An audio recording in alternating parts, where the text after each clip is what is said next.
फिर से मैं उपस्थित हूं एक नए प्रश्न पत्र के साथ, जिसका नाम है साप्ताहिक प्रश्न पत्र भाग 33, जिसका उद्देश्य है परीक्षा में सफलता के लिए पिछले साल के प्रश्न पत्रों का हल कैसे करें। साप्ताहिक प्रश्न पत्र भाग 33 का पहला प्रश्न है, तमसो मां ज्योतिर्गमय कथन कहां से ली गई है। इसका ए ऑप्शन है रामायण, बी ऑप्शन है ऋग्वेद, सी ऑप्शन है सामवेद और चौथा ऑप्शन है महाभारत।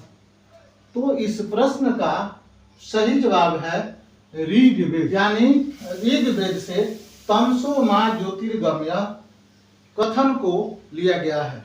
हमारा ये ऑप्शन रामायण, जिसकी प्रसिद्ध पंक्ति है, प्रातः काल उठी के रघुनाथा, मात पिता गुरुना वही माथा। हमारा बी ऑप्शन ऋग्वेद से तमसो मां ज्योतिर्गमय कथन को लिया गया है।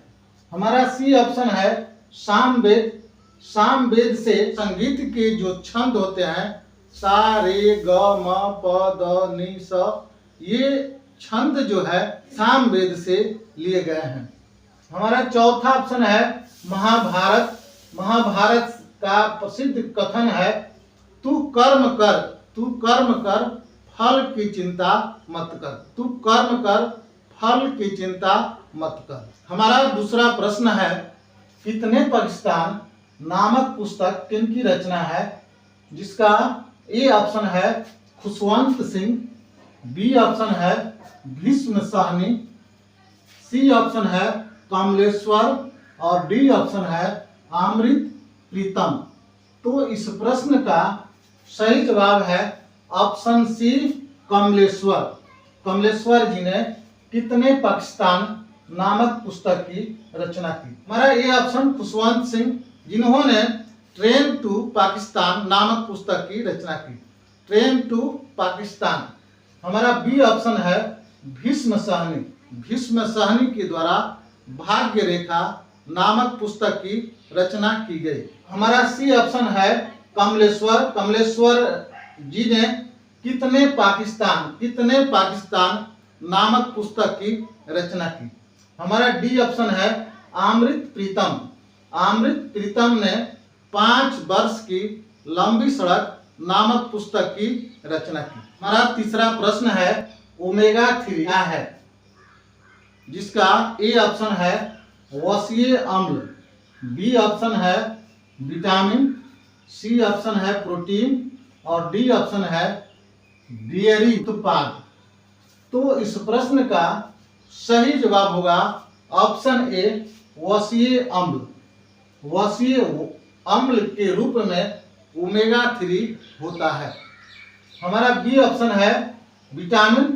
तो विटामिन जो है, विटामिन ए से लेकर विटामिन के तक, ये सारे विटामिन के रूप हैं, जिसमें B1 से लेकर B12 तक भी ये क्या है, विटामिन के रूप हैं। हमारा सी ऑप्शन है प्रोटीन। प्रोटीन जो है, प्रोटीन का मुख्य स्रोत जो है शुद्ध दाल है, यानी दाल में सबसे ज्यादा प्रोटीन पाई जाती है। हमारा डी ऑप्शन है डेयरी उत्पाद। ये क्या है, तो दूध से बनी हुई जो पदार्थ जो है, जिसको डेयरी उत्पाद के नाम से हम लोग जानते हैं, जैसे मक्खन है, घी है, दही है, ये जो है डेयरी उत्पाद के रूप में जाने जाते हैं। हमारा चौथा प्रश्न है, शाही लीची बिहार राज्य के किस जिले में मिलते हैं। जिसका ए ऑप्शन है भागलपुर, दूसरा ऑप्शन है मुजफ्फरपुर, तीसरा ऑप्शन है दरभंगा और चौथा ऑप्शन है पटना।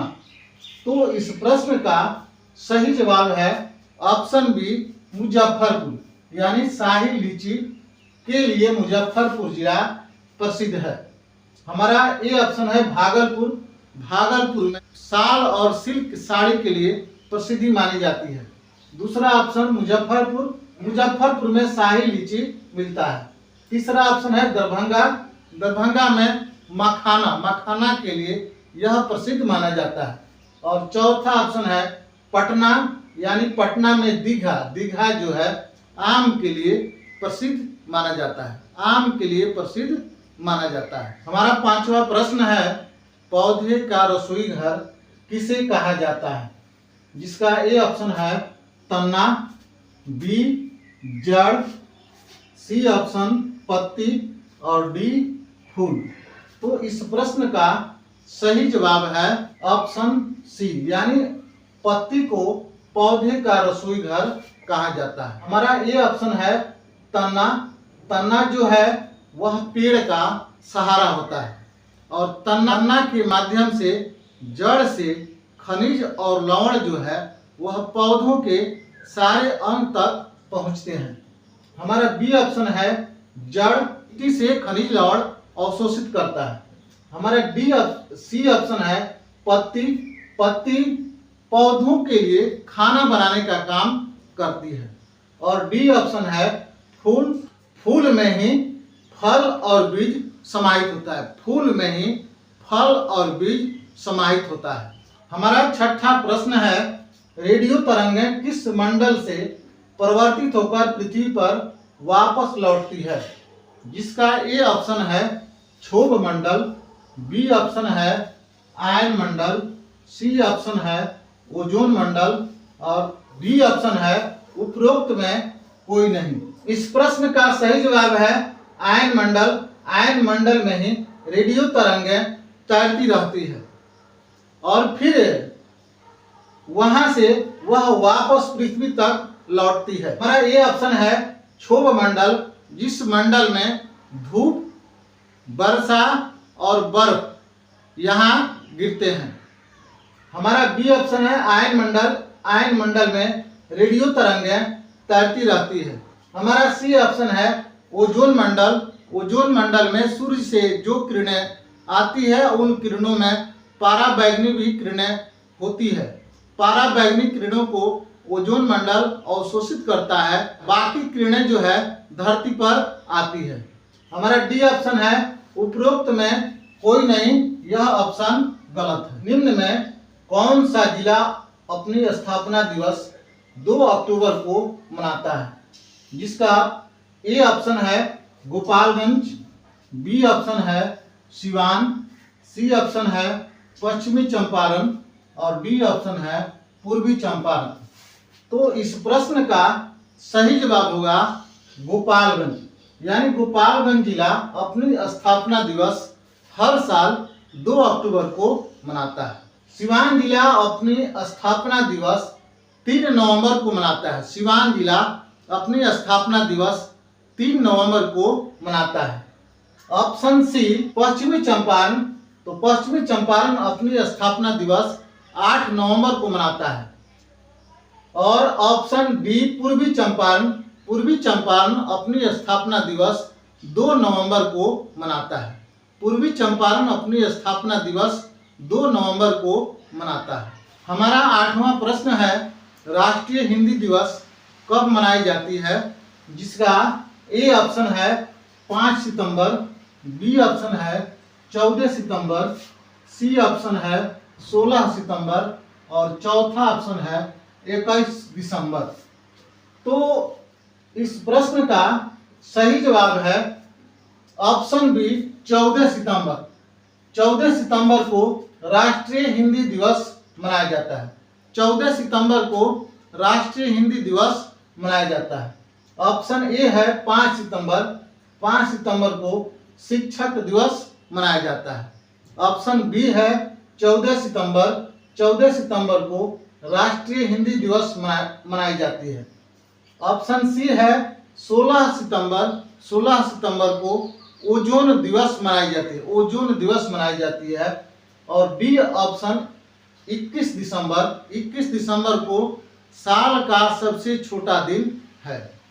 हमारा 9वां प्रश्न है मनुद्दीन चिश्ती का दरगाह कहाँ है? जिसका A option Delhi, B option Dhaka, C option Ajmer और डी ऑप्शन आगरा। इस प्रश्न का सही जवाब है अजमेर। अजमेर में सूफी संत, अजमेर में सूफी संत मनुद्दीन चिश्ती का दरगाह है। ऑप्शन ए यानी दिल्ली।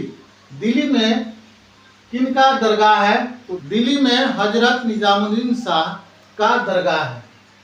ऑप्शन बी ढाका, ढाका में ईरान के आध्यात्मिक संत गुलाब शाह का दरगाह है। ऑप्शन सी अजमेर, अजमेर में सूफी संत मोइनुद्दीन चिश्ती का दरगाह है।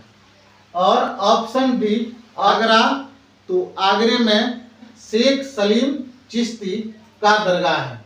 अंतिम यानी 10वां प्रश्न है, वर्तमान समय में दिल्ली के मुख्यमंत्री कौन है?